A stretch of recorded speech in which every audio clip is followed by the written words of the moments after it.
This is Guilty Gear Strive. It's the latest game in the Guilty Gear series, which has a very unique art style. The characters are 3D, but they look like 2D drawings. But how? For the last 2.5 years, I've been studying how to create 2D looking 3D anime, and Guilty Gear was a big part of that. Without it and all the information they have shared online, my animations would have looked way worse. Now, after collecting all the information available online, I want to share with you what techniques they use to create this style and how you can use them in your own projects so you can create studio level animations like this yourself, even without a good PC. And despite what most people think, the shading is not why these characters look so 2D.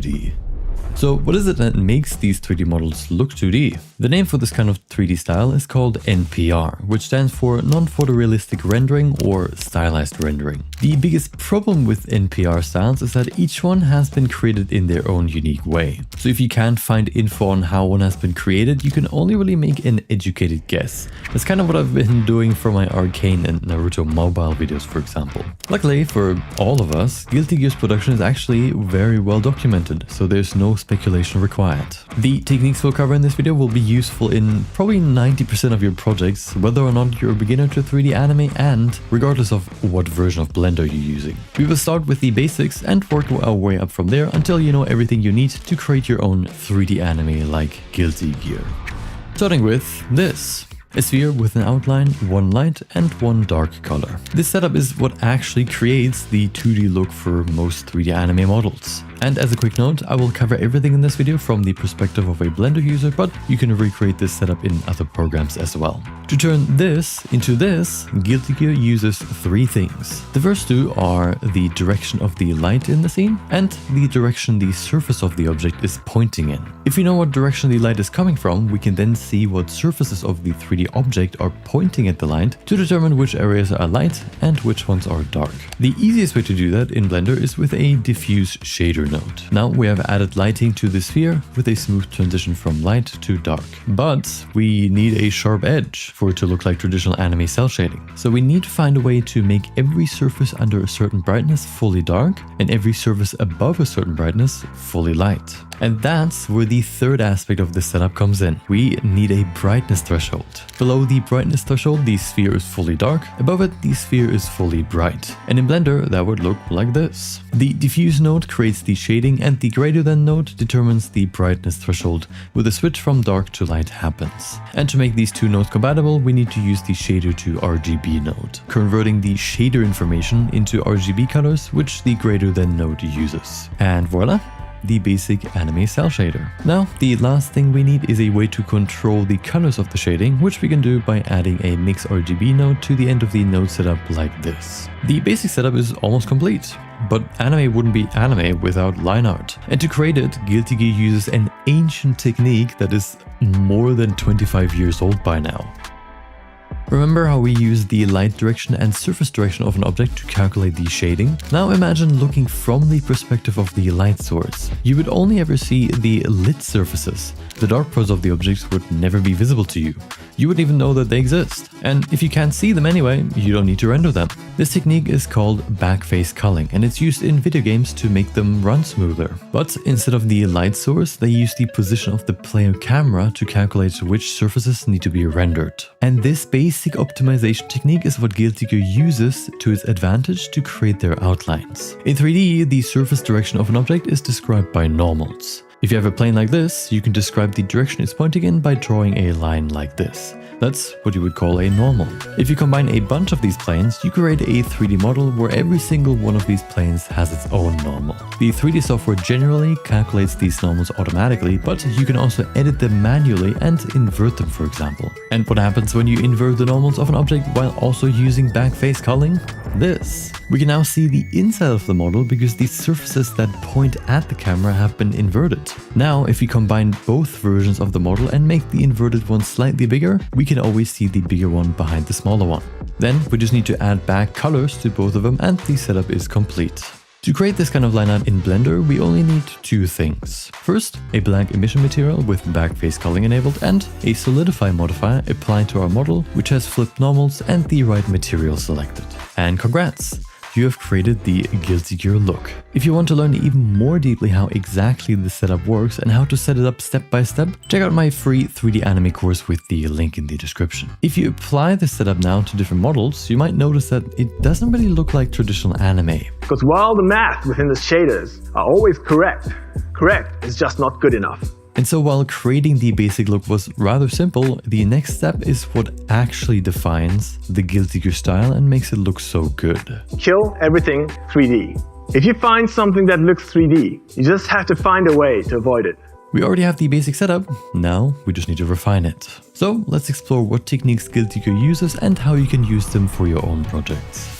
I remember when I started getting into 3D anime, I wanted to recreate this scene from Spirited Away. I created the basic cell shader, applied it, and it looked horrible. Then I tried changing the lighting to make Chihiro specifically look better, which worked, but then Haku looked off. For each character, there was a different light direction that worked best, which is what the developers of Guilty Gear realized as well. Every character has different proportions. Some are small, some are big, some are massive. I mean, look at that hair. Which also means that every character has a different light direction that works best for them. And so instead of using a single light for all characters, each one has their own dedicated light that is optimized to make them look best in their default standing pose. But then they go even further. For the special moves where a custom cutscene is playing, they even adjust the light direction to make every pose of that animation look as good as possible. And we can do the same in Blender. Any version above 4.0 has a feature called light linking, which allows you to limit what objects are being affected by a specific light. This way you can have a dedicated light for each character in your scene. And if you want to go even further, you can separate your character into individual objects to light each one individually. If you want to go even further, Goo Engine, a custom version of Blender made for 3D anime, has something called light groups. With these, you can not only use different lights for individual objects, but even for individual materials on the same object. This way, you have ultimate control over what the light direction for every part of your model should be. Just make sure to check that Goo Engine supports the current Blender version you're using before switching. It can be several versions behind the latest release. But this creates a new problem.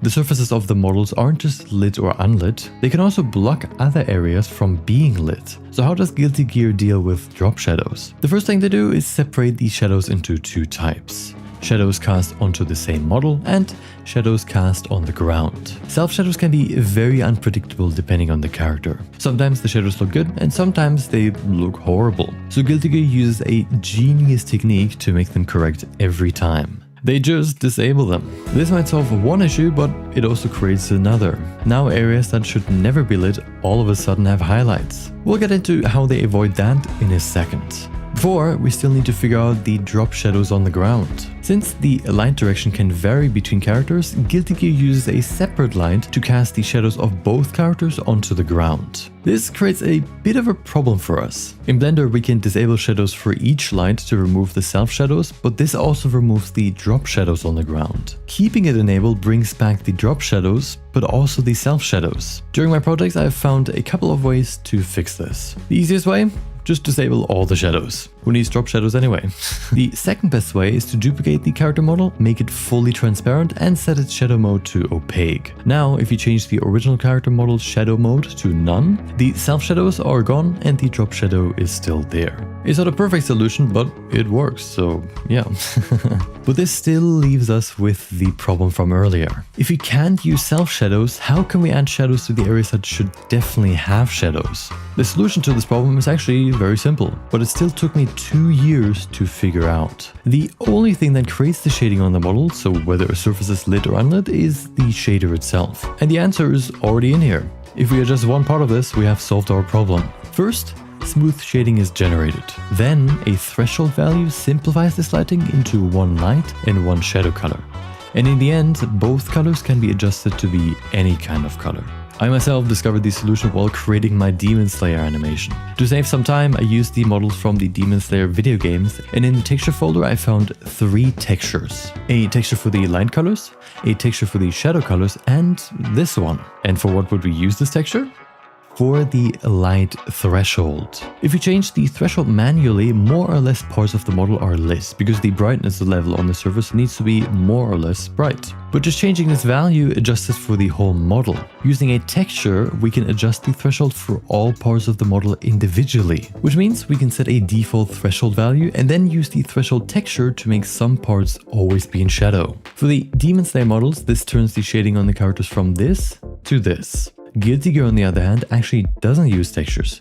Instead, they use vertex colors. With vertex colors, you can give each vertex a unique color and in that way create something similar to a threshold texture. Vertex colors never get pixelated, but you're limited to the geometry of the model. With textures, you can more freely paint on the model, but you will have to deal with more files. Both have their pros and cons, but I think for most people using textures will be easier. Now, we've already significantly improved the look of our character, but there are still a few things that we need to adjust. The line art looks good in some areas, but in others it kind of breaks. Also, we haven't even looked at animations yet. 3D anime animations can range from pretty bad to really good, and Guilty Gear has figured out how to do it right. Lastly, the techniques we've already covered to refine the shading work pretty well, but it can be pushed even further. And this is where Guilty Gear uses their most powerful technique that can literally transform the way your characters look. First, let's fix this issue. We can change the line art thickness with this value right here. This can solve some of the problems, but what if you want to make it thicker than that? Different parts of the model have different thicknesses that look best, so we need to be able to change the thickness on individual parts of the model. Unfortunately, we can't really use textures for this like for the threshold. But Guilty Gear didn't use textures, they used vertex colors. And just like the light threshold, they also used vertex colors for the line art. Unfortunately, the solidify modifier we have used for the line art can't use vertex colors, but instead we can use vertex groups. Vertex groups can save a value of 0 to 1 in each vertex of a model. If you now plug this group into the solidify modifier, we can set the maximum thickness and then use the vertex group to make it smaller where necessary. And that solves this issue.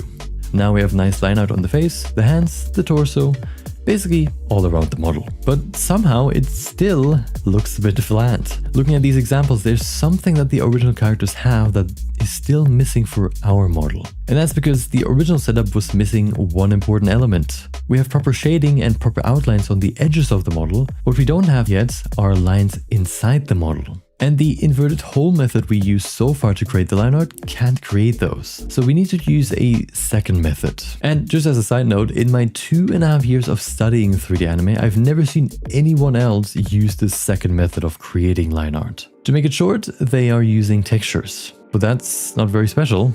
The Demon Slayer games also use textures for their inner line art. But there's one big difference. The closer we zoom in on the Demon Slayer models, the more pixelated the lines become. For the Guilty Gear models though, this doesn't happen. And why that is can be seen if we look at the textures of both games. The Demon Slayer texture looks like normal drawn lines. The Guilty Gear lines on the other hand are all straight. But looking at the model, the lines are clearly not all straight. And the way they're doing this is kinda genius. If you draw a straight line vertically on a texture, it will be perfectly sharp, no matter how close you get. But once you rotate this line even slightly, the edges start to become blurry.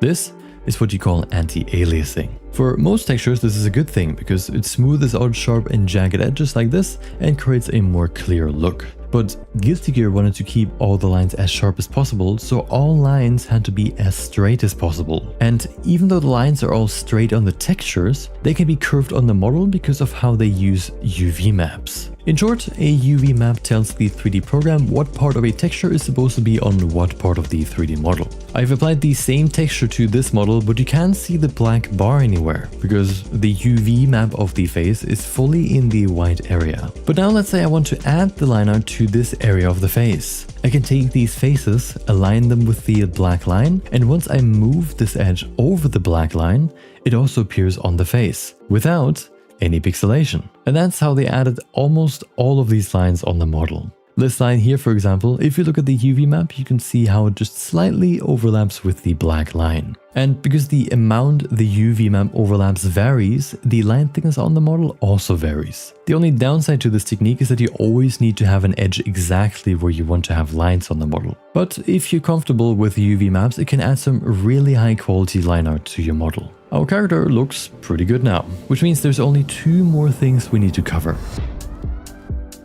The characters aren't just supposed to look good like this. They're supposed to move and do cool stuff like this. And for every 3D anime, there's this big hole that it has to overcome to be considered good. And that hole is the animation. It's actually not that hard to create a nice looking 3D anime model. Animating it is where it gets really hard. So let's cover the techniques that Guilty Gear uses to cross that hole and look as good as it does. In total, there are 3 main techniques. Usually, traditional 3D animations like Toy Story or The Incredibles are animated using interpolation. They create a pose on this frame and a pose on this frame, and the computer creates a transition from one frame to the next. Traditional anime, on the other hand, are animated using limited animation. If the artist creates these 2 frames, there's no computer that can create the rest. The artist has to draw all the in-between frames as well. So, to save time, they only draw a new picture for every 2nd, 3rd, or 4th frame. For my first couple 3D anime projects, I thought I could save some time by animating how I've done it before with interpolation and then just slapping a stepped interpolation modifier on it to make it look like anime. But what I quickly realized is that this didn't work at all, and sometimes even made the animations worse. You really have to handcraft each frame to make it look as good as possible. And Guilty Gear does the same. You could imagine stop-motion animation, where dolls are posed each frame. That is exactly what we're doing. But this technique alone isn't enough to create a convincing 2D anime look. I've analyzed a lot of bad-looking 3D anime to understand why they look so bad. I even created some myself. And one thing even decent-looking shows fail is what I would call the camera test. Once you understand what this test is and realize how universal it is, you'll not be able to unsee it. In 2D, you draw the scene from a certain position and how the camera would see all the objects in the scene from that position. You don't know what all the objects would look like from a different angle. All you know is this one perspective. In 3D, you place a camera in a certain position, and this camera then creates a 2D image of what it sees. But you can also leave this camera view in 3D, and that's where the mistakes happen. Because what can happen is that you create a cool pose while moving around in the scene, but once you go back to the camera's perspective, it looks kinda weird. You have just failed the camera test. Since the final result is being captured by the camera, only the camera's perspective matters. And so your ultimate goal is to make the 3D model look how you would have drawn it on a piece of paper. You can break the model as much as you want as long as it looks good from the camera's perspective, because that's all that matters. But even with these 2 techniques, the 3D program is still ruining your animation in one very crucial way. And that is because the computer is just better in every possible way. But one thing that will always have our back is anime. Because anime doesn't want perfection. It wants to see all your flaws, all your imperfections. Since anime is drawn by humans, an important characteristic of that traditional anime look are the human errors that you can see everywhere. In the perspective, in character proportions, in lighting. 3D anime often look bad because they're missing this human touch. So to add that back in, Guilty Gear purposefully adds imperfections into the animations. Sometimes the mouth moves around on the face, sometimes the cheek changes shape. Generally, all parts of the body that are visible to the camera get changed in some way. Now, there's only one more technique that I haven't talked about yet, and it's their most powerful one. We've already refined the shading with a custom brightness threshold texture, but you can improve the shading even further. Remember what normals are? They determine in what direction a surface is pointing. But you can also adjust them, which we have done to create the first kind of liner, for example. But we can do more than just that. Look how the shadow on the face here changes. It doesn't do it smoothly, it snaps from one lighting angle to the next, all because of normal editing. When you create a 3D model, you define the 3D shape of it. The normals are calculated automatically to create the physically correct shading on the model. But with normal editing, you can separate what the 3D model silhouette looks like from its shading. You could shade this sphere, for example, like a cube, or make this face look like it's completely flat. Unfortunately for 3D anime, recreating the face silhouettes you commonly see in traditional anime doesn't create good-looking shading on its own. So editing it in some way is important. The way Guilty Gear does it is by separating the face into multiple planes. This way, depending on the light direction, the planes of the face are either fully lit or fully dark, always creating shading on the face that looks handcrafted. Well, because it is. But I want to warn you.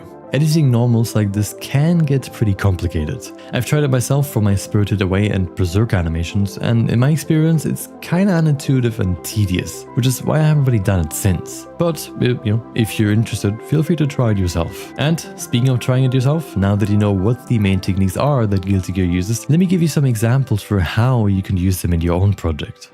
All of the techniques we have talked about make one thing clear. The X factor is the artist's intention. All the techniques we used are actually nothing new. Technically, the art style could have been done years ago.